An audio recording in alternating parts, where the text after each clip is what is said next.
ओम शांति। मंगलमय शिव पितांकर मंगलमय महावाक्य को जीवन रे धारण करी निजे परिवर्तन हेबा सहित सारा विश्व को परिवर्तन करिवार महान कार्य करुथिबा महान आत्मा मानंकु हार्दिक ऐश्वर्य शुभ अभिनंदन, सुस्वागतम, सुप्रभात। कुहा जाए जहार स्वभाव जेपरि ही थाए से अन्य को मध्य सेही भली करि देई थाए। जेपरि मिठा जेउथिरे पड़िले मध्य ताकु मिठा करि देई थाए, सेही भली उत्तम स्वभावयुक्त व्यक्ति अन्य मानंकु मध्य उत्तम स्वभावयुक्त करई थांती। भगवान कहउछंती, मधुर आत्मिक संतानगण तुमे माने शिव बाबांक सदृश मिठा स्वभावयुक्त हो जाओ। भगवान जेहेतु दुखहर्ता सुखकर्ता, तेणु तुमे संतान माने मध्य काहाकु दुख देवा उचित नुहे। कारण शास्त्र रे मध्य अछि कि जदि दुख देव तेबे दुखी होई मरिब। क्रोध मनुष्यर परम शत्रु, तेणु केबे मध्य क्रोध करिबा अनुचित। कारण क्रोधी मनुष्य तार निजर हिताहित ज्ञान को भूली जाई थाए। निजे कौन करि थाए कौन कहि थाए निजे मध्य बुझी पारे नाही। एहार ज्वलंत उदाहरण मान वर्तमानर गणमाध्यम कुह संवादपत्र कुह सबुदिन सेथिरु शुणिबाकू पढ़िबाकू बा देखिबाकू मिलुछि। केउठी बापकू पुओ मारी देलानी तो केउठी भाई भाई को सांग सांग को इत्यादि। सेथिपाई ए सबुथिरु मुक्त रही कर्मर गुह्य गति को जानी सेही हिसाब रे कर्तव्य करि चलिबा उचित। कारण कर्मर गति अति गहन। केबे केबे आमे जहाकू भल कार्य बोली भावी करिथाऊं ताहा मध्य ओलटा साब्यस्त ही थाए एवं तद्वारा कर्मर कड़ा हिसाब मध्य बनी जाई थाए। उदार मनोभाव संपन्न व्यक्ति समस्तंकु सहायता करिथांती बा दान आकार रे देइथांती। चाहे से उत्तम व्यक्ति हेई थाउ बा किभली संस्कार युक्त हेई थाउ, किंतु केबे चिंता मध्य करि नथांती कि एहा द्वारा मोर पुण्य जमा हेउछि बा पापर खाता बढ़ी जाउछि।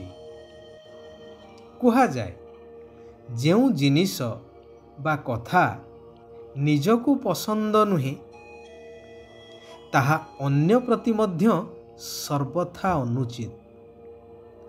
मने करा जाऊ मु निशा पदार्थ सेवन करे नाही, कारण मु भल भाबरे उपलब्धि करिछि कि एहा अनिष्टकारी अटे। तेणु मु एहा ठारू दूरेई रहिछि। तेबे अन्य को मु निशा करिबा पाई किपरि सहायता करिबी? जदि कौनसी व्यक्ति को आमे आर्थिक सहायता करुछे एवं सही अर्थ को से व्यर्थ कार्य रे यथा निशा सेवन हेउ बा जीव हत्या हेउ बा अकल्याणकारी कौनसी कर्तव्य हेउ सेथिरे उपयोग कला, तेबे सही पापर सबुठु बड़ भाग आम खातारे जमा हो जाउछि। जेहेतु आमे सही कार्य करिबा पाई ताकू संपूर्ण सुजोग सृष्टि करई देलु। जानतरे हेउ बा अजानतरे हेउ। केही केही भावंती आमे तो दान कलु, दान करिबा तो पुण्य कार्य अटे, ମହତ କାର୍ଯ୍ୟ ଅଟେ।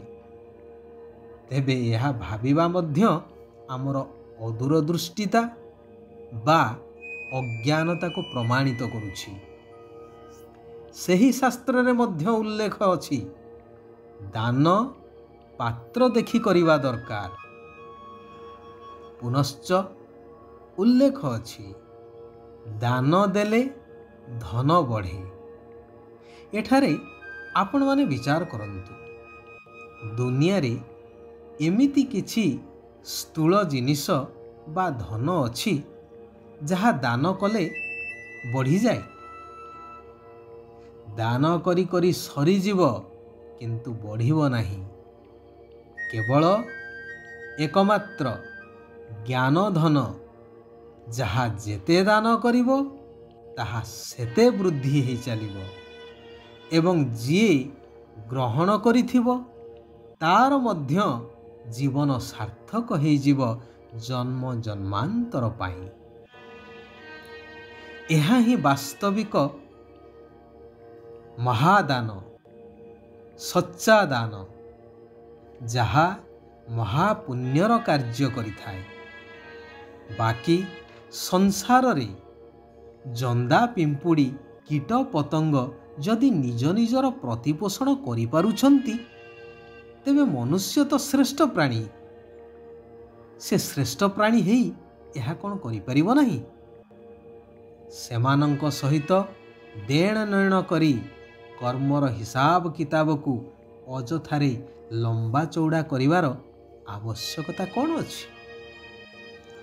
ଏହି ବେହଦ ସୃଷ୍ଟିରେ କୌଣସି କାର୍ଯ୍ୟ କାହା ବିନା ମଧ୍ୟ ଅଧୁରା ରହିଯିବ ନାହିଁ। କୁହାଯାଏ, ଦେ ଦାନ ତ ଛୁଟେ ଗ୍ରହଣ। ଏହାର ବାସ୍ତବିକ ଅର୍ଥ ହେଉଛି, ନିଜ ଭିତରେ ଯେଉଁ ପାଞ୍ଚ ବିକାରର ଭୂତ ଅଛି ତାହା ନିରାକାର ନୀଳକଣ୍ଠ ଶିବ ପିତାଙ୍କୁ ଦାନ କରିଦିଅ।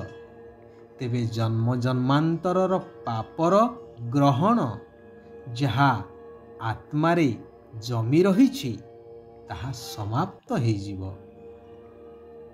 ଏହାର ବାସ୍ତବିକ ଅର୍ଥକୁ ନ ଜାଣିବା କାରଣରୁ ବର୍ତ୍ତମାନ ସମାଜରେ ଦାନର ମହତ୍ଵ ରହିଛି ଏବଂ ପରସ୍ପର ଦାନ ଦେଇ ଚାଲିଛନ୍ତି। ସେଥିପାଇଁ ଭଗବାନ କହୁଛନ୍ତି, ନିଜର ଚଳଣିକୁ ବହୁତ ବହୁତ ଶ୍ରେଷ୍ଠ ରଖିବାକୁ ହେବ। ଧର୍ମରାଜଙ୍କର ଦଣ୍ଡରୁ ମୁକ୍ତି ପାଇବା ପାଇଁ ପ୍ରତ୍ୟେକ ପାଦରେ ଭଗବାନଙ୍କର ଶ୍ରୀମତରେ ଚାଲିବାକୁ ହିଁ ହେବ। ଏହି ଆତ୍ମିକ ପାଠପଢ଼ାକୁ ବହୁତ ଧ୍ୟାନର ସହିତ ଭଲ ଭାବରେ ପଢ଼ିବାକୁ ହେବ। ମାତା ପିତାଙ୍କୁ ଅନୁକରଣ କରି ସତ୍ୟଯୋଗୀ ସ୍ୱର୍ଗ ରାଜ୍ୟର ଉତ୍ତରାଧିକାରୀ ହେବା ଦରକାର। ସାଧାରଣ କର୍ମ କରୁଥିଲେ ମଧ୍ୟ ଶ୍ରେଷ୍ଠ ସ୍ମୃତି ବା ଶ୍ରେଷ୍ଠ ସ୍ଥିତିର ଝଲକ ଦେଖାଉଥିବା ପୁରୁଷୋତ୍ତମ ସେବାଧାରୀ ହେବା ଦରକାର। ଯେପରି ଅସଲି ହୀରା କେତେ ବି ଧୂଳି ମାଟିରେ ଥାଉ, କିନ୍ତୁ ନିଜର ଚମକ ତ ନିଶ୍ଚୟ ଦେଖେଇଥାଏ ନା। ସେହିଭଳି କିଭଳି ବି ବାତାବରଣ ଭିତରେ ବା ସଂଗଠନ ଭିତରେ ରହିଥିଲେ ମଧ୍ୟ ତୁମର ଚମକ ଅର୍ଥାତ୍ କାର୍ଯ୍ୟକଳାପ ଏବଂ ଆତ୍ମିକ ନିଶା ସମସ୍ତଙ୍କୁ ଦେଖାଯାଉ। କେହି ବି ଅନୁଭବ କରନ୍ତୁ କି ଇଏ କୌଣସି ସାଧାରଣ ବ୍ୟକ୍ତି ନୁହନ୍ତି, ମହାନ ଅଟନ୍ତି। ସଚ୍ଚା ରାଜଋଷି ତାଙ୍କୁ କୁହାଯିବ ଯାହାଙ୍କର ସଂକଳ୍ପ ମାତ୍ରରେ ମଧ୍ୟ କେଉଁଠି ବି ମୋହ ନଥିବ, କାରଣ ମୋହ ହେଉଛି ବୁଢ଼ିଆଣୀ ଜାଲ ସଦୃଶ। ଆଚ୍ଛା, ଆଜି ପାଇଁ ଏଇଠାରେ ଆମେମାନେ ବିରାମ ନେବା।